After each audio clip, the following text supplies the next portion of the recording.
There's no denying that Giada De Laurentiis is a star in her own right. With her stunning looks and affable stoveside manner, how could she not be? Over her career as a chef, a Food Network personality, a restaurateur, and a businesswoman who has created a successful cooking-themed empire, she has come a long way since her breakout show, Everyday Italian. Of course, it's worth noting that De Laurentiis comes from a family that has a history of building success stories. Love it or hate it, there's no denying that the Twilight saga was an absolute worldwide juggernaut. In fact, one could say that it wasn't exactly a surprise that she ended up taking her cooking skills and fusing them with the entertainment industry. After all, the De Laurentiis family has ample experience in creating and managing show business juggernauts, and her granddad started playing that particular game decades before Giada even picked up her first ladle. Let's take a look at the untold truth of Giada De Laurentiis' grandfather, Dino De Laurentiis. Dino De Laurentiis was an old-school movie producer behind some of your favorite films. Despite Giada De Laurentiis' success as a celebrity chef, many film buffs reading this might be more likely to say Giada who than Dino who. After all, Dino De Laurentiis was an extremely powerful Hollywood producer, who Encyclopaedia Britannica tells us started producing movies in his native Italy when he was 20. The books were so popular that the author of the series, Stephenie Meyer, was the second highest paid author in the world in 2010. After he scored big with 1949's Bitter Rice, he kept both making more movies on the home front, and slowly amassing stateside influence. De Laurentiis eventually became a massive player in Hollywood, and a quick look at his IMDb page reveals that he may very possibly have produced a number of your favorite flicks, regardless of what your preferred genre is. While teenage girls across the globe were becoming total Twihards, the naysayers started cropping up as well. Both as an official producer and in more low-key, uncredited executive producer roles, he's played a part in giving us stone-cold classics like Serpico, Blue Velvet, and La Strada, as well as a surprisingly robust back catalogue of beloved genre fares, like Flash Gordon, Barbarella, Bill and Ted's Excellent Adventure, and Army of Darkness. As The Guardian notes, we can also thank him for a certain screen presence called Arnold Schwarzenegger, courtesy of 1976's Conan the Barbarian. The Austrian oak himself certainly appreciates De Laurentiis. He never feared failure, and this is the only way you can be successful in life, Schwarzenegger has said of the producer. I learned that from Dino. Like Giada, Dino De Laurentiis was involved in the food industry, though he wasn't quite as successful as his granddaughter in this particular respect. Dino De Laurentiis was also enthusiastic about cooking and liked to work in the food business. Legendary horror writer Stephen King even weighed in, telling USA Weekend via The Guardian, "Stephenie Meyer can't write worth a darn. She's not very good. Ouch." Nevertheless, the series got monetized into a 5-film monster, raking in over $2.5 billion at the global box office. Almost overnight, the stars of the franchise were catapulted into fame, becoming household names instantaneously. In fact, Time notes that he even established his own Italian food store in 1982. DDL Food Show was a mighty effort that a Time reporter of the era described in opulent terms. He has filled his showpiece with a 32 ft. So popular was the series, that the top 3 cast members, Kristen Stewart, Robert Pattinson, and Taylor Lautner, all made a whopping $25 million apiece for the final 2 films. Jealous yet? It looks like the Twilight pandemonium still hasn't been put to bed, as Meyer published a companion book, Midnight Sun, in August 2020. Per CNN, this time, it's sparkly vampire Edward Cullen's story. With interest in the franchise suddenly returning, have you wondered what the cast of the flicks has been up to? Let's take a look at what they look like today. Kristen Stewart now has royal shoes to fill. There was once a time that Kristen Stewart was absolutely despised by critics, with people clambering up to declare she was a one-dimensional actor, all thanks to the Twilight saga. Well, the star had the last laugh, as she hasn't stopped working since the franchise ended. Counter for cold salads, 20 feet, of charcuterie and 139 chefs, bakers and pastrymakers, they wrote. De Laurentiis is no stranger to the delights of kitchen duty. When I cook, says he, my brain stops completely. For the Baltimore Sun, Giada De Laurentiis was mindful of this legacy when she announced the opening of her Giada restaurant in Las Vegas. Riding the coattails of her success as Bella Swan, Stewart went on to star as Snow White in Snow White and the Huntsman in 2012. Her personal life then took a hit when she was caught cheating on Robert Pattinson with the director of Snow White and the Huntsman, Rupert Sanders. In a move that shattered the hearts of Twihards everywhere, Stu suddenly found herself gravitating towards indie roles, and out of the limelight of Hollywood. She was the first American to win the coveted French César Award for her role in Clouds of Sils Maria, the equivalent to an American Oscar. "I thought I'd start with something much smaller," she said, but she evoked her grandfather's DDL food show as an example of how things got a little bit out of hand. "We're little Italian people who want to pretend like we're big." It's worth noting that DDL food show wasn't even Dino De Laurentiis' first foray into the food business. As she gushed to The Hollywood Reporter, "I really couldn't believe that they gave it to me, because those people rigidly dole out praise, especially to Americans. It looks like Stewart shows no signs of slowing down," and in 2020, she impressively landed the role of Princess Diana in Pablo Larraín's drama, Spencer. Before he started transitioning into the movie business, he worked as a sales rep for his family's pasta business, Pastificio Moderno. Though only 15 at the time, this is where De Laurentiis honed the silver tongue that would come in handy over the many twists and turns of his career. Dino De Laurentiis married a movie star. If Giada De Laurentiis' glamorous looks and tendency to get caught in the occasional controversy are reminiscent of a classic movie star, that's simply because she has the movie business flowing in her veins in more ways than one. As The Guardian tells us, Dino De Laurentiis married actress Silvana Mangano, who The Washington Post reports worked with him as the star of Giuseppe De Santis' neorealism classic, Bitter Rice. After rising to prominence, Giada's grandmother was in high demand, and Hollywood came calling, but unlike contemporaries like Sophia Loren, she largely resisted the siren's call of the English-speaking film industry, opting for a temporary stint of quieter life before eventually returning to the Italian movie business. As Leslie Carroll, a royal family expert, told Fox News, Ms. One possible reason for her reluctance to become a fully fledged Hollywood diva was her intense desire for privacy. "I agreed to appear in Bitter Rice more because I needed money than out of the desire to have a film career," she once said about her breakout role. Dino De Laurentiis loved taking risks. Dino De Laurentiis wasn't just someone who focused on blockbusters and hits with the lowest common denominator. For time, he was a huge proponent of filmmakers who were stubbornly executing their own vision, regardless of the sometimes significant cost. Stewart has a built-in fan base from her Twilight movies, so the producers may be counting on her name recognition to draw viewers. By Edward Cullen, Hello Bruce Wayne. Much like Kristen Stewart, Robert Pattinson had some trouble shaking off his Twilight image, even as he set his sights on indie projects that would give him some reputable cred. David Michaud, director of 2014 Aussie dystopian drama, The Rover, ended up casting R. Pats in a major role for the film, but even he, admittedly, didn't know what to expect. He's the guy who gave young David Lynch the opportunity to make Dune, and at various points of his history, he championed visionaries ranging from Federico Fellini to the fallen from grace deer hunter maker Michael Cimino. On one hand, De Laurentiis' risk-taking nature reportedly enabled him to, say, deal with mafia threats simply by arranging a meeting with them and sorting things out via The Guardian. On the other, things sometimes went cartoonishly wrong. He once hired a famed minimalist director to direct a film about the Bible, only to promptly fire the guy and dramatically downscale the multi-movie project when he found out that the director was only going to shoot some animal footprint footage for the Noah's Ark part. In a behind-the-scenes featurette, Michaud explained, "I thought he was going to be some kind of teen heartthrob franchise guy." Pattinson's next successful venture? 2017's Good Time, directed by the Safdie brothers. The indie flick fared so well, it even got some famous names gushing about it. Problem was, De Laurentiis had already acquired a veritable zoo of animals for the flick. Not that the occasional menagerie mishap ever kept De Laurentiis down.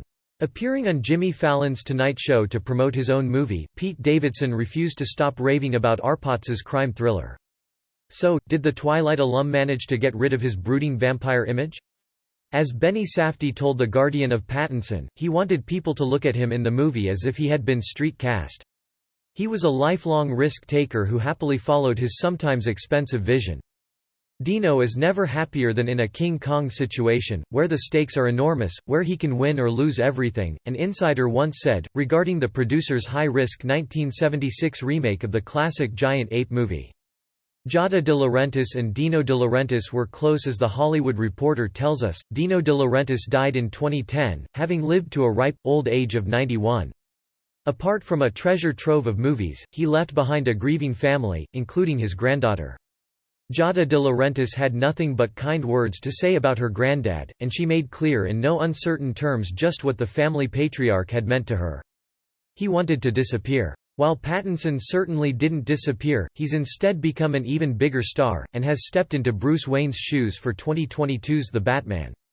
"My grandfather was a true inspiration," she said. When GQ asked why he took on the role, the actor quipped, "What are the reasons not to do it?" More seriously, he explained he sees the part as a puzzle that's been filled by various actors. "He was my biggest champion in life and a constant source for wisdom and advice. I will miss him dearly."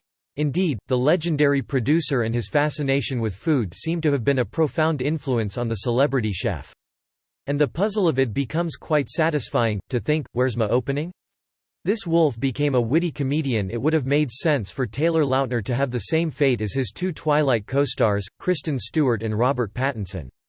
According to Biography.com, young Giada was a common sight at his DDL food show, and she often helped with cooking during the family's Sunday lunches at Dino's place. The chef hasn't made her appreciation of her grandfather secret, either. The heartthrob once famously committed to gaining 30 pounds of muscle to reprise his role as Jacob Black in the Twilight sequel, New Moon, with teen girls everywhere wanting a piece of the buff werewolf. As it turns out, the twee hunk didn't have the same luck with the characters he chose. During Season 3 of Food Network's Giada in Italy, she set up a family celebration in honor of him and reproduced some of his all-time favorite dishes such as ravioli alla caprese via Food Network. His immediate follow-up role to the blockbuster franchise was 2011's Abduction, and it turned out to be a total bust. After that, things in Tinseltown turned a bit sour. As one producer told The Hollywood Reporter, Lautner's first movie just wasn't very good, and it didn't justify what he was asking for at the time. What Lautner did next was unthinkable. He ditched his ever-declining Hollywood Wolfpack and swam across the pond, into the dry land of English humor. Taking over for Andy Samberg in the BBC Three comedy series, Cuckoo, the world finally found out that Lautner is, in fact, a pretty funny guy. As British-run newspaper The Telegraph reported, fans wondered how the Twilight alum would fare. The answer is, brilliantly. After sticking around on the show from 2014 until the end of 2018, Lautner finally left the series, although admitting in a statement per TV Wise, "Not all goodbyes are forever."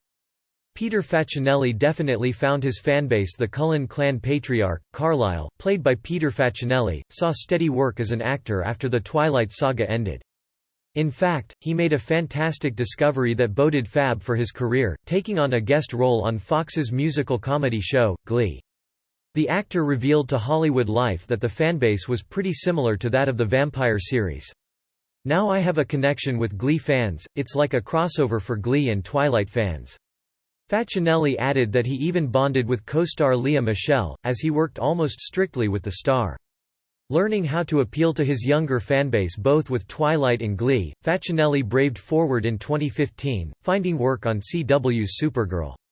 Only remaining on the show for a year, perhaps the celeb finally had enough of all the otherworldly vampires and superheroes. His next move? Stepping behind the camera for 2018's Breaking and Exiting. The actor-turned-director admitted to The Hollywood Reporter that the experience was nerve-wracking. He went on, "When you're an actor and you go to a screening, you think, wow, I hope people like my performance. With this movie, everything falls on me." Pivoting yet again during the COVID-19 pandemic, Facinelli turned his sights to a new hobby, hypnotherapy. Speaking to E! About his new skill, he revealed, "I'm actually certified now in hypnotherapy. I'm not going to be doing it professionally, but I wanted to do it more for myself. Whatever fulfills you, dude." Elizabeth Reeser can't shake off the macabre ever since her time playing vampire Esme Cullen in Twilight. Elizabeth Reeser refuses to give up all things spooky and grim. The brunette star appeared in 2017's Discovery Channel miniseries, Manhunt, Unabomber, based on the disturbing true story of convicted domestic terrorist, Ted Kaczynski. Speaking to Moviefone, the actor gushed about her love of darker projects, admitting, "Well, the true crime stuff, I confess to being obsessed with. Any of those kinds of shows I get really sort of sucked into." Reeser also admitted to perhaps being slightly typecast for darker roles, because of her face. "It seems sad or serious or something, people just don't see me, unless they know me, they don't see me as a funny person. Lucky for the Twilight alum her brooding face books her gigs. In 2018 she joined Netflix's creepy hit The Haunting of Hill House, playing mortician, Shirley Crane. Reeser called her character unapologetically angry in an interview with Sci-Fi. "It was really fun to play. I just loved that about her. As it turns out, the macabre just works for her," and in 2019, Reeser appeared in The Handmaid's Tale for 3 episodes as Olivia Winslow, yet again a brooding character who lost her husband. This star totally had a Twilight-esque wedding, much like Taylor Lautner. Ashley Greene traversed across the pond for some UK-based fun away from Hollywood. The actor landed a lead role alongside Scott Adkins in the English action crime flick Accident Man, based on a character from the 90s UK comic, Toxic.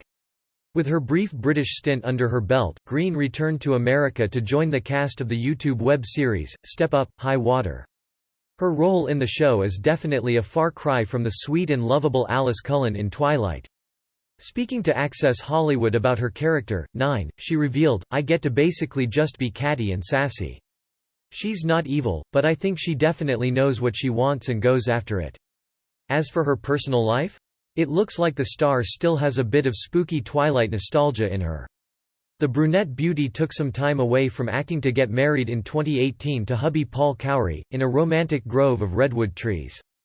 Harking back to the woodsy forest setting in which the Twilight saga was shot, her wedding day looked absolutely magical. So, any thoughts on the way for the happy couple? "We're not having kids in the near future," Greene told Us Weekly in 2020. "Before we have children, I just want to kind of get certain things set and implement certain things into our lifestyle now." This actor has Twilight to thank for his career. Jackson Rathbone dabbled in many different ventures since playing Jasper Hale in his Twilight days, but he has no delusions about where all of that good career fortune is rooted. Opening up to Newsweek, the actor said, "I get to be selective now because I have a fairly good career after Twilight. Twilight really brought me into worldwide recognition." While some of his co-stars "We're Looking at You" Pattinson have openly expressed their dislike of the flicks, Rathbone has no hard feelings.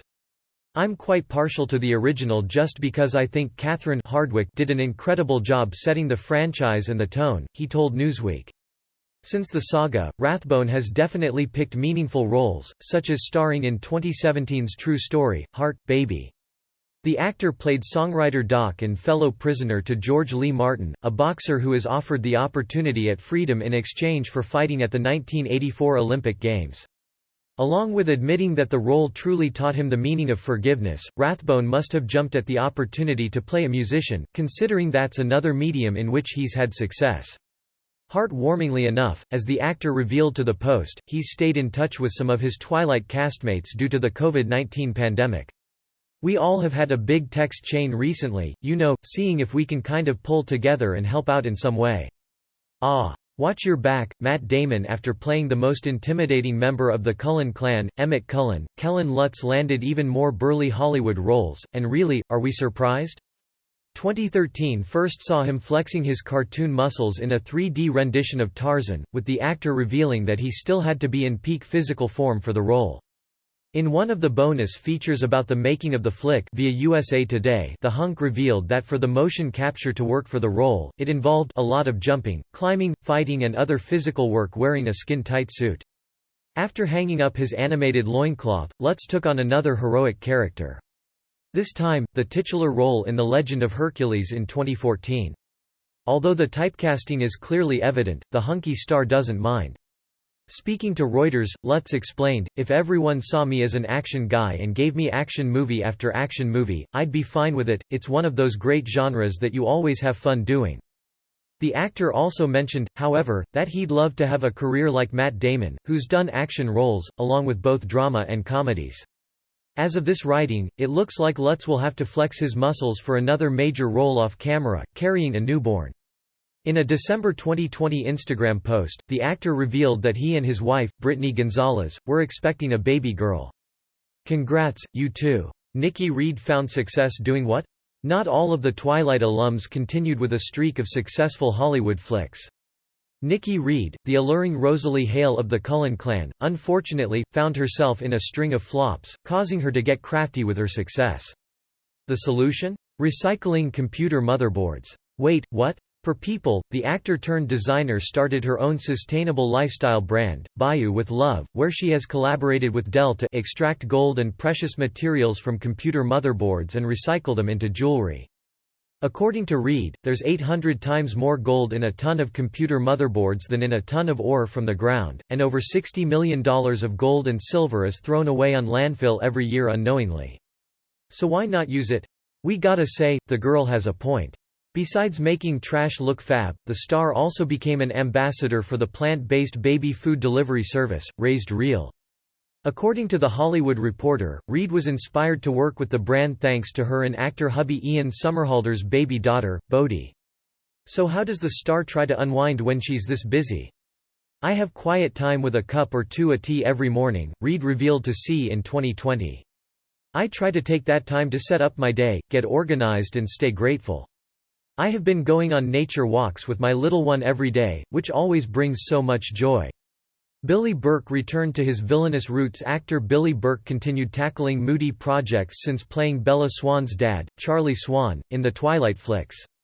He had a recurring role in CBS action thriller, Zoo, where he played a scientist, and in 2016, he starred in the horror film, Lights Out, which was met to relatively good reviews. But it's his role in the 2018 crime drama Breaking In, alongside Gabrielle Union, that has us buzzing, considering he plays an absolutely terrifying villain.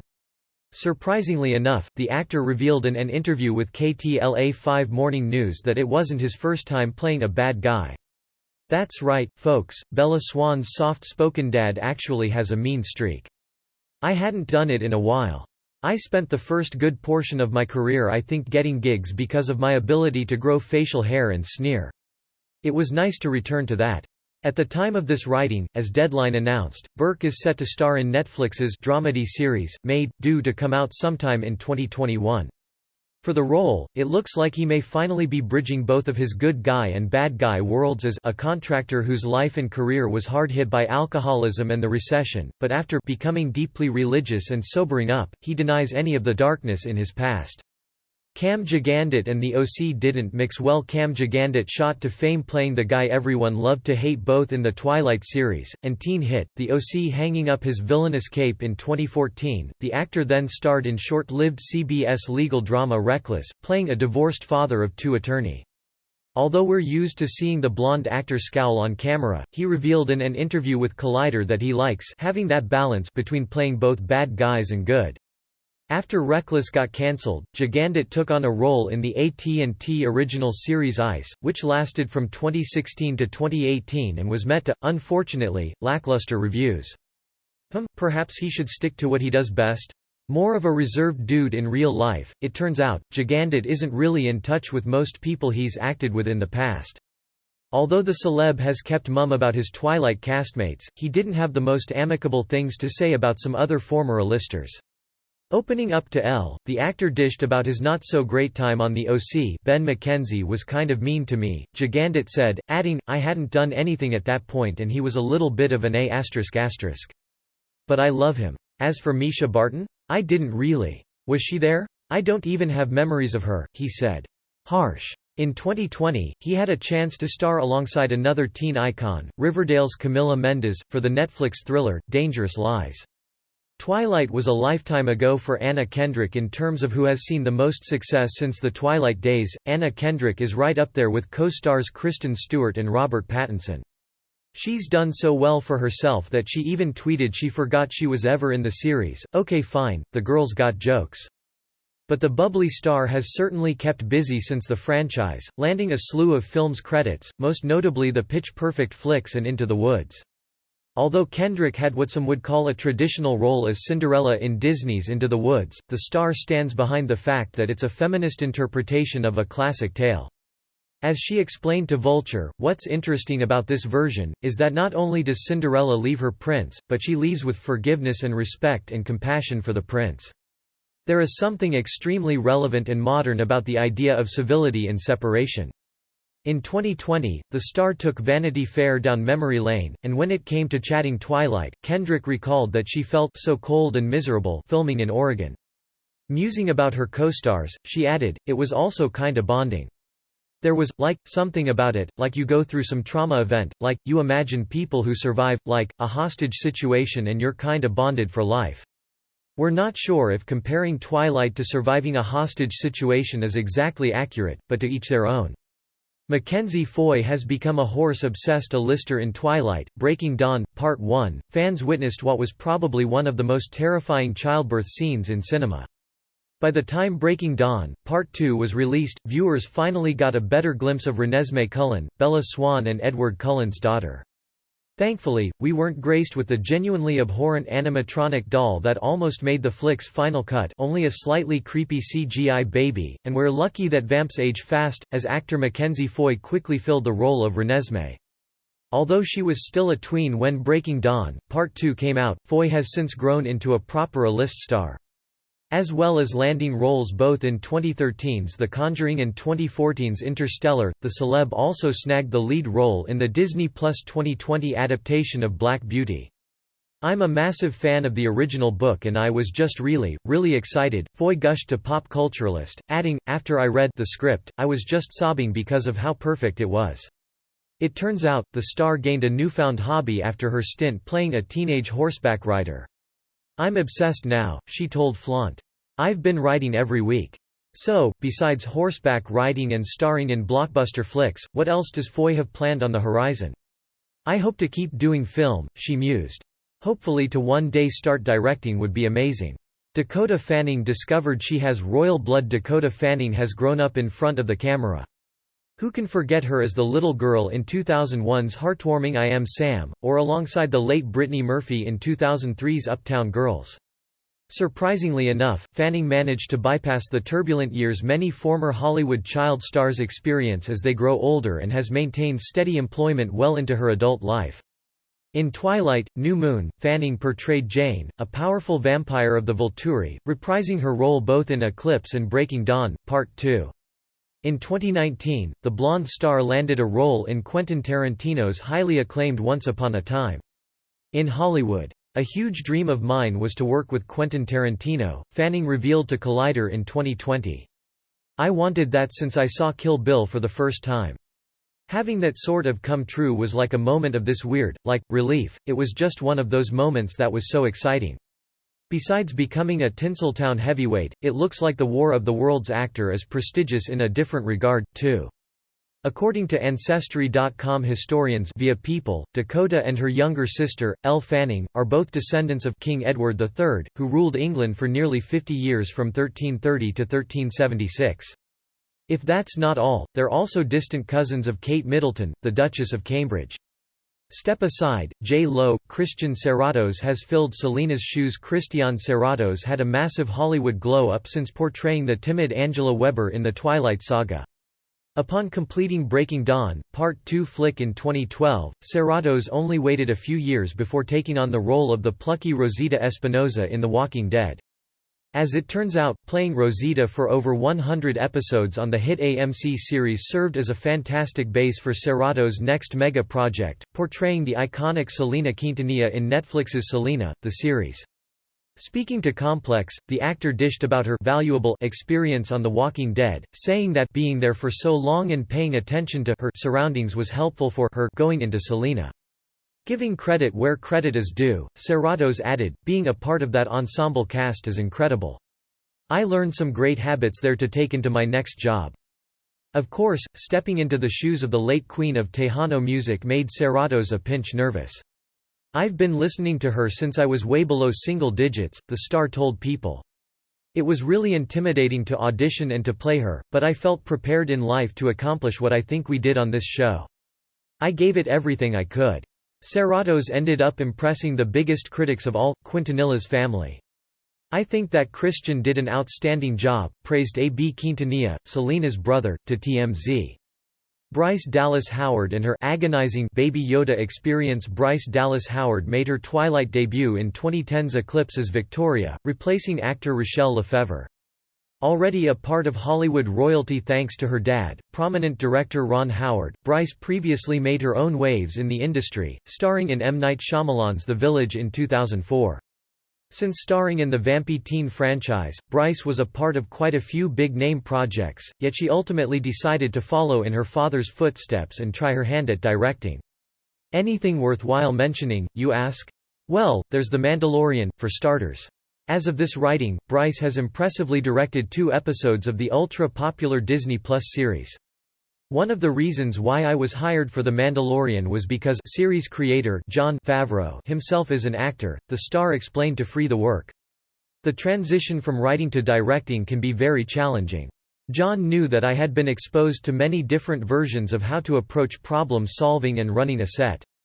As for the biggest challenge Bryce had to face being a part of such a cult TV show? Getting her young children to keep mum on Baby Yoda. Calling the experience agonizing to The Hollywood Reporter, Bryce joked, "When the kids went back to school, every single day I would say, 'So, what are you not gonna talk about today?' And they would say, 'Baby.' Well done, Howard family, well done." Michael Sheen has kept busy both on screen and off. Michael Sheen, not a brother of Charlie or Martin, has crafted his own impressive career without being related to the famous Hollywood clan. Heck, the star was even honoured with the Most Excellent Order of the British Empire by Queen Elizabeth herself in 2009 for his work portraying Prime Minister Tony Blair in 2006's The Queen via People. Although, as he told Owen Jones of The Guardian, he returned the Obe years later due to his Welsh heritage, it's still a pretty awesome feat to achieve. In the Twilight saga, Sheen plays Arrow, the dangerous leader of the Volturi. As Uproxx gushed, he over-enunciated, he exaggerated Arrow's mercurial nature with rapid eye movement, twitchy physicality, and shrieking giggle fits. Simply put, Arrow was a memorable character, albeit one that fits into the star's array of bizarre performances that span decades. Although Sheen has maintained a steady workflow since playing the crazed vampire, it's not his only passion, and he's not just seen in front of the camera anymore. The truth of it, is that I'm trying to find a different kind of balance in my life between acting and the non-acting side of things, so working around social issues, he explained to The Guardian in 2019. In 2020, Sheen got creative yet again and took part in Staged, a Zoom-based lockdown comedy which NME writes has revolutionized post-COVID telly. Boo Boo Stewart still had to put in the work. Taylor Lautner wasn't the only shapeshifting heartthrob in the Twilight franchise, there was also Boo Boo Stewart, better known to Twihards as Seth Clearwater. Stewart's popularity didn't end after the teen flicks, either, as his Instagram boasts over a whopping 2 million followers. "If people like something, they kinda like it forever," the actor explained to 2Fab. "That movie came out a long time ago. 10 years since I was in it and I was in the 3rd film, but I'm so thankful." That said, his experience didn't exactly solidify his status as an A-lister how it did with Robert Pattinson or Kristen Stewart. As Stewart told V-Man, "In your head, you think, oh, I'm in Twilight, everything's going to change automatically, but that really didn't happen." He added, "You still have to audition and you still have to put in the work." Nevertheless, it looks like Stewart's hard work definitely paid off. He landed the role of Jay in Disney's Descendants, reprising it for both the sequel and 3rd installment.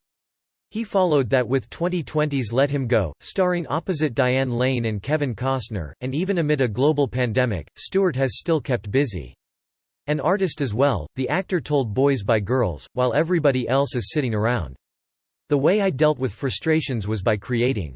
I love making things. That's what I like to do, so I went back to that." Justin Chon has the need to create. Justin Chon may have just played the dorky Eric Yorkie in the Twilight franchise, but the actor seriously hit his stride after the popular saga came to a close.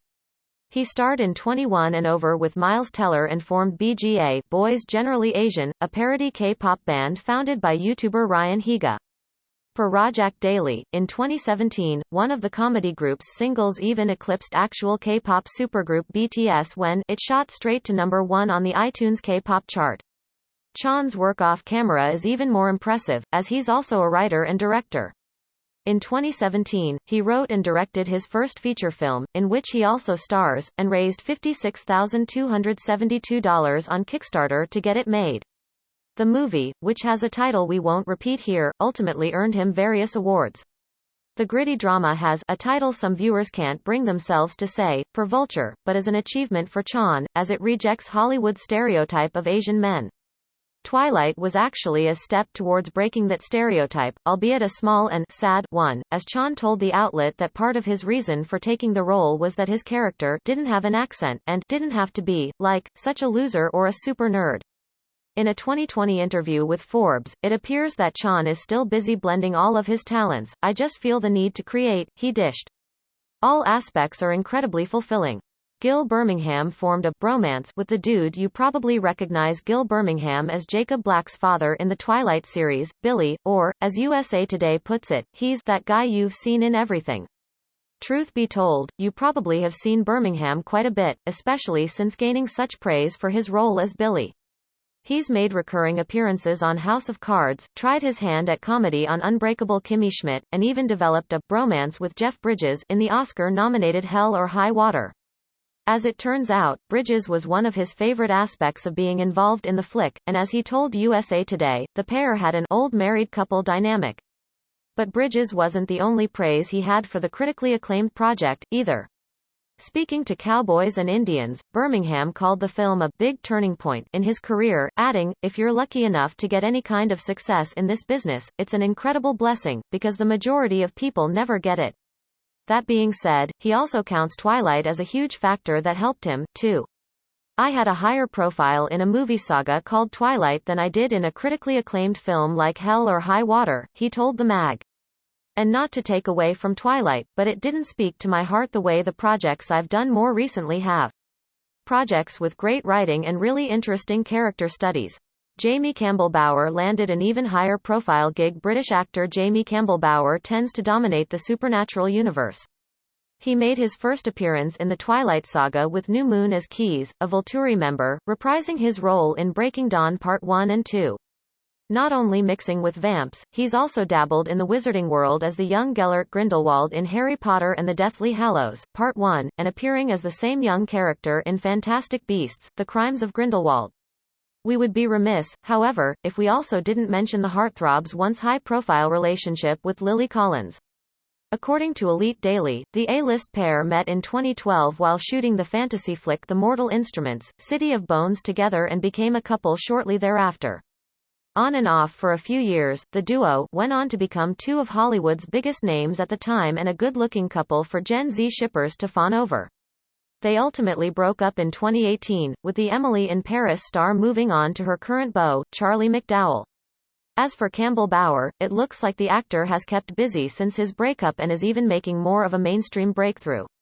According to Deadline, as of this writing, the star is set to appear in the 4th season of Stranger Things, alongside horror legend Robert Englund, aka Freddy Krueger from Nightmare on Elm Street. Julia Jones collaborated yet again with a Twilight co-star. Julia Jones played Leah Clearwater in the Twilight series, and she has a familiar face that you've probably seen since, appearing in big-name shows such as Westworld, Goliath, and The Mandalorian. Interestingly enough, Jones reconnected with her Twilight Eclipse co-star, Bryce Dallas Howard, for the Star Wars universe hit. According to Fantastic Life, she had no idea going into Mandalorian how big it would be, but from the moment she had a Zoom session with Bryce Dallas Howard she knew it was special. In a sweet gesture after filming was complete, Jones gave a shout-out to the director, tweeting, "Working with Bryce D. Howard again, as she directed Chapter 4 of The Mandalorian, was an experience I will cherish forever." Miraculously enough, even during a global pandemic, it looks like Jones lucked out when it came to her career. "It's been a complete and total shift for me, at least with work, and the industry, because, nothing's filming," the actor explained to Whiskey Plus Sunshine. "But I, fortunately, now have been working on something that is in development." So, what's the project? Per Deadline, Jones has found herself in yet another cult series, landing a role in the 2021 Dexter revival. Eddie Gathegi is overflowing with work since Twilight. Eddie Gathegi appeared in 3 Twilight flicks as the spooky Laurent, a vampire on the hunt for Bella Swan. Surprisingly enough, he almost didn't get a chance to play the terrifying antagonist.